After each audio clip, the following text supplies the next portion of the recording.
This last week had a lot of GPU news and some amazing... Nowadays, we are no strangers to thick and meaty GPUs. It seems like that every generations, the graphics cards keep getting bigger and bigger. And the third-party RX 7900s are no exception, which is mind-blowing, given what we thought and heard from AMD. But okay, here's the deal. Now, while the AMD reference card is a 2.5 slot GPU, all the third-party products are at least 3, with ASUS Tough Gaming's version coming in at 4 slots, or nearly 4 slots. But come on, triple C thick, what? And while we don't have any specs for it, guess what? ASRock released images of their flagship Taichi, one of our favorite product lineups from ASRock in the past, and it is triple C thick. So it's running a triple fan setup, and like most of the third-party cards, it has a gargantuan cooler and heat sinks that could potentially cool the super laser on the Death Star. Now, okay, let's be clear, guys. AMD did say that they're not gonna have any power regulations, and if you wanna pump as much as you could, even though it's got a 330 watt limit and a 300 watt limit, I guess those big coolers are there to give you a ton of potential overclock headroom? I guess we're gonna have to see. Aesthetically,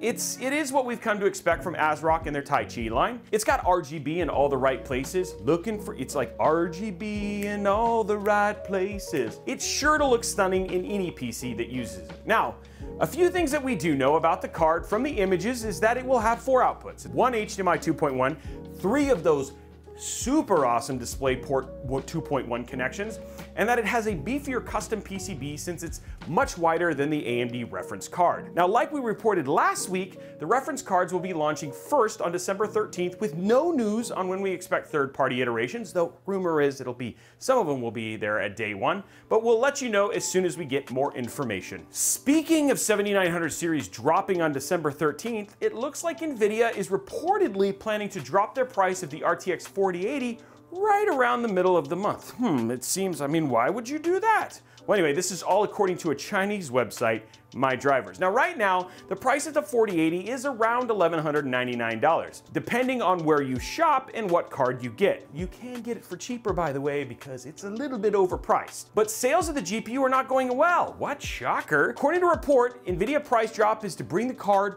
more in line with the price to performance ratio that you get from the card. Not at all as a result of how well the 7900 XTX and XT perform and how much these cost. No, NVIDIA would never do that. That's not even possible. Come on, guys. Now, we aren't sure how much the price is gonna drop, but considering how much the 7900 XTX is and the fact that it's starting at $999, it's probably gonna be in that ballpark. I don't know.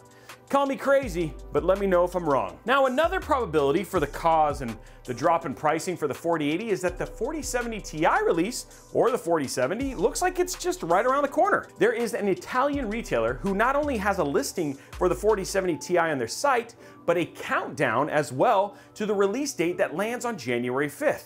Just after the new year. Now, there currently isn't a price listed for the ASUS Tough Gaming Overclock edition of the 4070 Ti, but it does have a SKU that appears to be legit. So a lot of the gamers who are probably in the market for a 4080 are probably waiting to see what the 4070 Ti does, what its price ends up being, and you know what?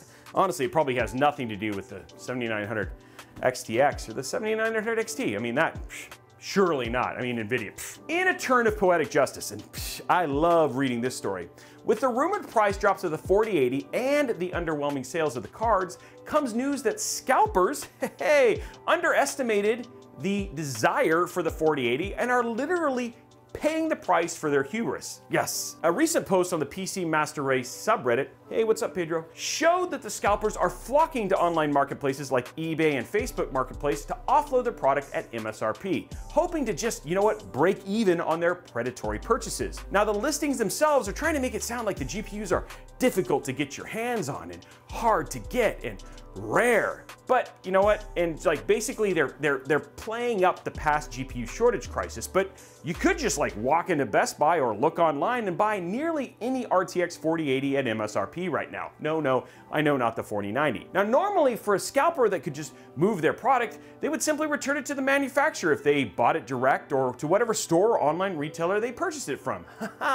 But the times have changed, and it's biting them in the buttocks. Online stores like Newegg have removed the option to get a refund for many RTX 4080s. Way to go, Newegg. Haha, I like this business practice. This doesn't apply to return for replacement, just return for refund. The result is that scalpers can't return and then refund a product no one wants to buy, and on top of that, Nvidia is planning to drop the price even more this month if rumors are true. So the scalpers that are unable to offload their GPUs before the price drop will be taking a bath on selling their GPUs or be forced to pay to ship them back to the few manufacturers or retailers that would take them back on top of the restocking fees.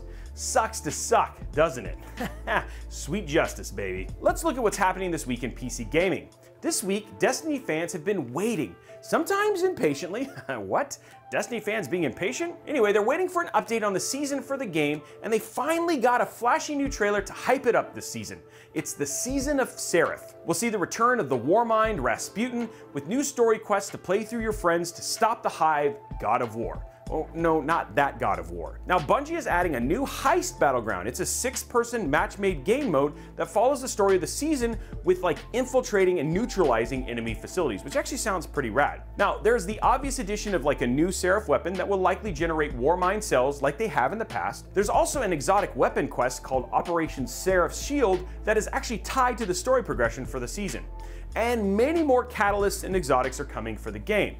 This season will run from December 6th all the way through February 28th. So maybe, you know what, a good Valentine's Day, just you and your honey, your partner, playing through, getting exotics, and clamoring for the next season already by February 14th. Now, typically, big trailer releases around this time of year have been saved and set aside for the Game Awards, which, I mean, is actually happening right now when I'm recording this episode, which, you know, honestly, good job on Jeff, who's made his mark as another major industry moment for the world premiere and trailer launches. I mean, I'm guessing that there is actually a drinking game for how many times it says world premiere. Releasing on December 7th, we got Elden Ring's Colosseum update that just couldn't wait. It's basically a free update to anyone who has Elden Ring, but the thing is, it was like technically data mined like early this year in March, so I don't know if it's all that much of a surprise, but hooray, we have a trailer. Now, the theory at the time is that the DLC Battle Space was coming in the future, and it turns out pretty much they were dead on. The update focuses on PvP and introduces not just one, but actually 3 different arenas. One in Caelid, Lindell, and Limgrave. It looks like it will support 1v1 duels, free-for-all battles, and team versus team, with the trailer showing up to a 3v3 battle. Hopefully this isn't the last update for the game, since it's like exploded onto the scene with nearly everyone playing and raving about the game when it launched. We need more Elden Ring. It looks like data miners have actually found some juicy new tidbits, but we'll wait on reporting those for another day. Epic Games has recently released a massive update and overhaul for their flagship title, Fortnite. Aside from the latest chapter bringing in characters from new IPs, things like Doomguy, Geralt from Witcher, and Deku from My Hero Academia, the biggest changes in the update is Unreal 5.1 with the addition of Nanite's virtualized geometry and Lumen's lighting and reflection technology. Yay, Fortnite got prettier! While this definitely was a long and involved process, for players, it was just like an overnight flip of a switch from older/dated graphics to an absolutely jaw-dropping visual experience. The biggest change though? The biggest change is with the lighting, reflections, and foliage thanks to the aforementioned Nanite and Lumen. Turning on virtual shadows and enabling the Lumen lighting and reflections, the time of day shifts, shadows and lighting look absolutely stunning, reflections look immaculate, water looks amazing. And with the addition of Nanite, you actually have 3D trees and foliage throughout the map instead of using LODs or what are called level of details. Basically what it is, it's a gradual transition from 3D objects for trees and grass to like cardboard cutouts, which you've probably seen before, the further away you get from your character, making the world feel more real and detailed with this new addition. I think this means that it's time to revisit our old benchmark standard on how many Fortnites can it run, since most systems that gamers have would struggle running just one Fortnite now. Don't know if that's a good thing, but we'll have to see. Well, that's it for news this week. Let me know your thoughts in the comments down below. What do you think about the Fortnite update, and are you dropping back in? Are you excited about prettier graphics, or is it back to low visual settings to get those frame rates through the roof? What do you think about Nvidia dropping the price of the 4080? I mean, did it have anything to do with this beautiful new 7900 XTX? I mean, surely not. And how much joy does it bring to you that scalpers have to take the huge L on their 4080s? I'd love to know all that and more down in the comments below. Now, while you're down there, go ahead and tap that like and subscribe button right there. And you know what? Turn on notifications so you don't miss another video. We got some really amazing stuff coming up. And be sure to check out our live streams over there at youtube.com/robotechlive or over at twitch.tv/robotech every Tuesday, Thursday, and Saturday starting at 5 p.m. Pacific time. We have some really epic builds, obviously stuff with the 7900 XTX, the 4070 Ti or whatever, when it comes out, I mean, new cases, you name it. Now, before you go, why not head over to your favorite social media platform and give us a follow, especially over at discord.gg/robeytech, where you have tens of thousands of tech and PC enthusiasts that love to talk about everything from gaming, system configurations, you name it. And you know what? You might make a friend. We're also on Twitter, Instagram, TikTok, Facebook, everywhere at RobeyTech, so just give us a follow. Anyways, that is it for us. Thanks for watching, and we will see you on the next one.